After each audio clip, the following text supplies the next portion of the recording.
বন্ধুরা, সব দিন একই রকম আলুর তরকারি না বানিয়ে একটু নতুন ধরনের বানিয়ে দেখো, খুব ভালো লাগবে। আর এই রেসিপিটা তো গরমের দিনের জন্য একদম পারফেক্ট রেসিপি। একবার হলেও ট্রাই করো।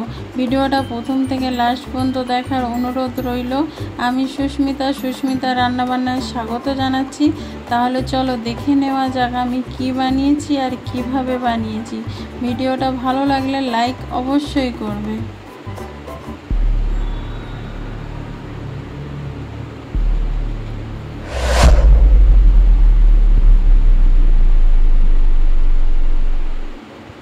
এখানে আমি দেখো আলুকে একটু নুন দিয়ে সেদ্ধ করে নিয়েছি। মানে খুব যে একদম গলে গেছে তা না, জাস্ট একটু সেদ্ধ হবে, শক্তও থাকবে, এরকমভাবে সেদ্ধ করে নিতে হবে।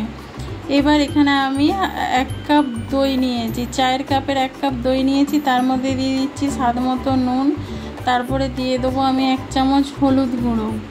দেখো এখানে 1 চামচ হলুদ গুঁড়ো দিয়ে দিলাম।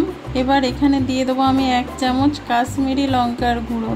কাশ্মীরি লঙ্কার গুঁড়ো না থাকলে তোমরা নাও দিতে পারো। এখানে 1 চামচ আমি কাশ্মীরি লঙ্কার গুঁড়ো দিলাম। এবার দিয়ে দেবো আমি এখানে 1/2 চামচ জিরে গুঁড়ো। তারপরে দিয়ে দেবো 1/2 চামচ ধনে গুঁড়ো। তারপরে দিয়ে দিচ্ছি একটুখানি আমি গোলমরিচের গুঁড়ো, 1/2 চামচের থেকে কম একটু গোলমরিচের গুঁড়ো এখানে আমি দিয়ে দিচ্ছি। আর একদম অল্প করে দিচ্ছি একটু ঝাল লঙ্কার গুঁড়ো, একদম অল্প করে ঝাল লঙ্কার গুঁড়ো দিলাম। এবার দিয়ে দিচ্ছি এখানে আমি চিনি, স্বাদ মতো চিনি দিয়ে এবার ভালো করে আমি মিশিয়ে নেব। এটা ভালো করে মিশিয়ে সাইডে আমি রেখে দেবো। এই দইটার সাথে মশলাটা খুব ভালো করে মিশিয়ে নিতে হবে, নাহলে রান্না করার সময় কিন্তু দইটা কেটে যাবে। প্রথমে ভালো করে ফেটিয়ে নিতে হবে। এমনি যদি তোমাদের দইটা এখানে পাতলা আছে বলে আমার দইটা, সেই জন্য আমি জল ব্যবহার করছি না। তোমাদের যদি একটু ঘন দই হয় তাহলে অল্প করে জল দিয়ে মশলাটা খুব মসৃণ একটা বানিয়ে নেবে। এবার কড়াতে তেল দিয়েছি, তেলটা গরম হয়ে গেলে আলুগুলো দিয়ে আমি একটু হালকা করে একটু ভেজে নেব। এই আলুটা তোমরা ভেজেও করতে পারো বা এমনি সিদ্ধ করেও তারপরে করতে পারো, তবে ভেজে নিলে এর একটু স্বাদটা দ্বিগুণ হয়ে যায়। সেই জন্য আমি একটু হালকা করে জাস্ট ভেজে নেব, খুব কড়া করে ভাজবো না। যেহেতু নুন দেওয়া আছে আর নুন দেবো না, আমি হাই ফ্লেমে আলুটা ভেজে নেব, আর হলুদ দিয়ে ভাজবো না। দেখো এখানে আমি হাই ফ্লেমে আলুটাকে হালকা করে একদম ভেজে নিয়েছি। এবার আমি নামিয়ে নেব। তোমরা কিন্তু আলুটা যদি না ভাজতে চাও নাও ভাজতে পারো। আমি একটু হালকা করে আলুটা ভেজে নিলাম। এবার ওই তেলের মধ্যে গরম মশলা দিয়ে দেবো, দারচিনি, এলাচ, লবঙ্গ দিয়ে দিলাম। দিয়ে এটা ভাজা ভাজা হতে গিয়ে এবারে দিয়ে দিচ্ছি 1/2 চামচ গোটা জিরে। এগুলো একটু ভাজা ভাজা হবে, যখন খুব সুন্দর গন্ধ বেরোবে তখন আমি 2টো পেঁয়াজ কুচিয়ে রেখেছি, সেইটা আমি এখানে দিয়ে দেবো। দেখো 2টো পেঁয়াজ কুচিয়ে রেখেছি, সেটাকে ভালো করে একটু আমি দিয়ে ভেজে নিচ্ছি, যাতে পেঁয়াজটা তাড়াতাড়ি গলে যায়। তার জন্য এই পেঁয়াজের মধ্যে আমি একটু অল্প করে নুন দিয়ে দেবো, যাতে পেঁয়াজটা তাড়াতাড়ি ভাজা ভাজা হয়ে যায়। দিয়ে এবার পেঁয়াজটাকে এই নুনের সাথে পেঁয়াজটা আমি ভালো করে ভেজে নেব।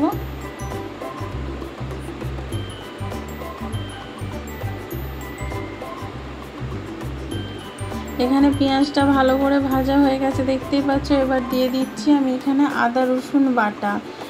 আদা রসুন আমি পেস্ট করে রেখেছি 2 চামচের মতন, এখানে আমি দিয়ে দেবো। দিয়ে দিচ্ছি। এটা তোমরা অবশ্যই একবার বানিয়ে দেখো, এতটাই টেস্টি হয় যে তোমাদের কি বলবো। এই আলুর তরকারি কোনো মাংসর থেকেও কম নয়, এতটাই টেস্টি হয় যে কেউ খেলে বলবে না যে এটা মাংস নয়, আলুর দম হয়েছে। এবার দিয়ে দিচ্ছি 4টে কাঁচা লঙ্কা আমি মাঝখান থেকে কেটে দিয়েছি, দিয়ে এখানে দিয়ে দিলাম কষার সময়। দিয়ে এবার ভালো করে একটু মশলাটা আমি এখানে ভেজে নিচ্ছি। দেখো এখানে আদা রসুন পেঁয়াজ কাঁচা লঙ্কা খুব ভালো করে ভেজে নিচ্ছি। এটা আমি একটু ফাস্ট করে তোমাদেরকে দেখাচ্ছি।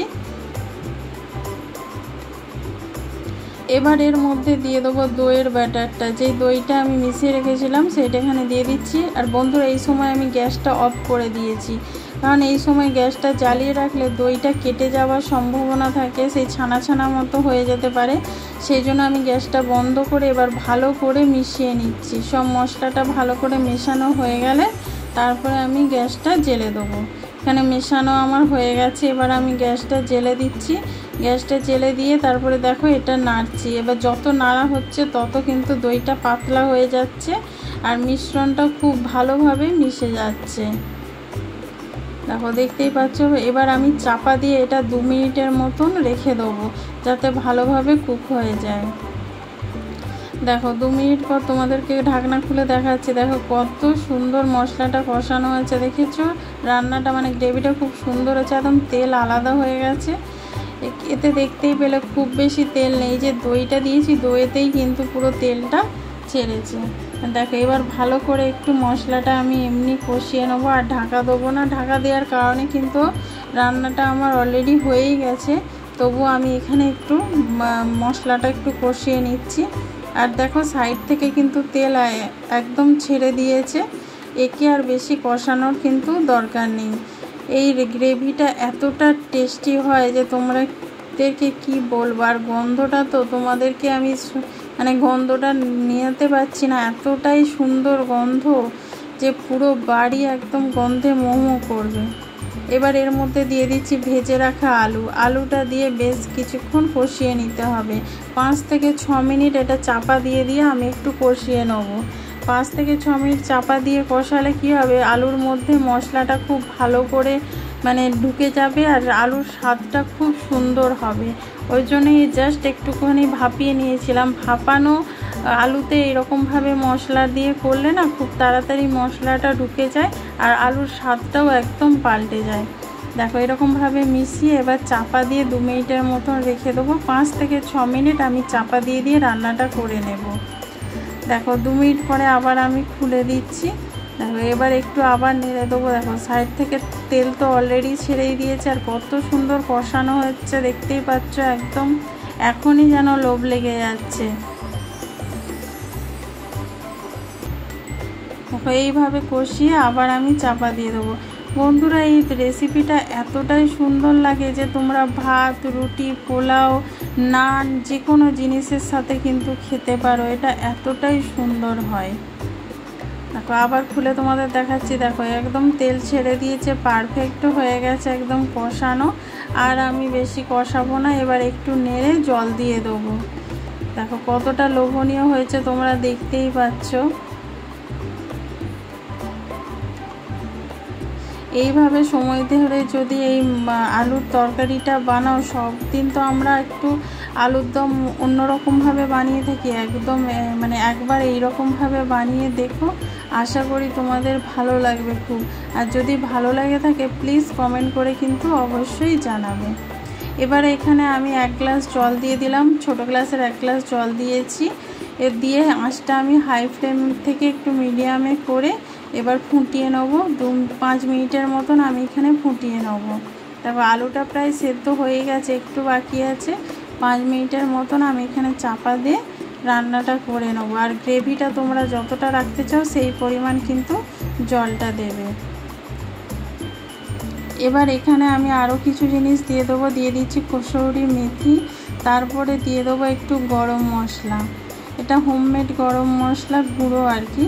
দিয়ে এবার ভালো করে মিশিয়ে চাপা দিয়ে রান্নাটা করে নেব। এই যে ফুটছে মেথি আর কসুরি মেথি আর গরম মশলার গন্ধটা পুরো ঝোলের সাথে মিশে গিয়ে অসাধারণ একটা স্বাদ আর গন্ধ আনবে। তোমরা এইভাবে একবার অবশ্যই কিন্তু বানিয়ে দেখো। আর কেমন লাগলো প্লিজ আমাকে কমেন্ট করে কিন্তু জানাতে ভুলো না। আর বন্ধুরা তোমরা কিন্তু রান্না দেখছো, আমাকে লাইক করছো না, কমেন্ট করছো না, প্লিজ কমেন্ট করে জানাও যে তোমাদের কেমন লাগছে।